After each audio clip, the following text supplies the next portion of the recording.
Share ko lang po sa inyo mga boss kung paano pagganahin ang dalawang TV sa isang TV box ay mga boss.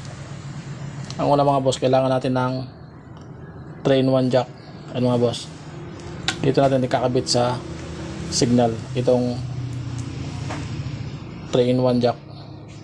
Kasunod mga boss, kailangan natin ng dalawang RCA jack